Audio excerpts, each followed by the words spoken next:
मुख्यमंत्री फडणवीस यांचा मुंबईकरांना दिलासा. मालमत्ता फेरफार प्रक्रिया पूर्णपणे ऑनलाईन होणार.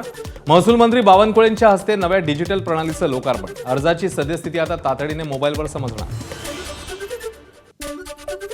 नक्षलग्रस्त भागातील सागवान तस्करी करणाऱ्या संघटित टोळ्यांना राजकीय पाठबळ असल्याचा काँग्रेस नेते विजय वडेट्टीवारांचा आरोप. तर ज्या अधिकाऱ्यांचा दबाव असेल त्यांच्यावर कठोर कारवाई करण्यात येईल. वनमंत्री गणेश नाईक यांची प्रतिक्रिया.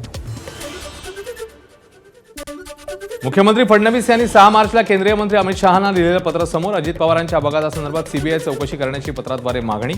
सरकारकडून सीबीआय चौकशीसाठी पत्र न लिहिलं गेल्याचा आरोप रोहित पवारांनी केला. अकोल्यामध्ये गुरुजींची बनवाबनवी. तब्बल 268 शिक्षकांकडून बोगस प्रमाणपत्र सादर.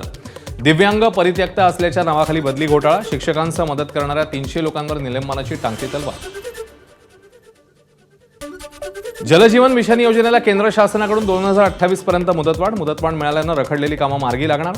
नागपूर जिल्ह्यातली 518 कामं लागणार मार्गी. केंद्र सरकारकडून मिळणार 100 कोटींचा निधी. एबीपी माझा, उघडा डोळे बघा नीट.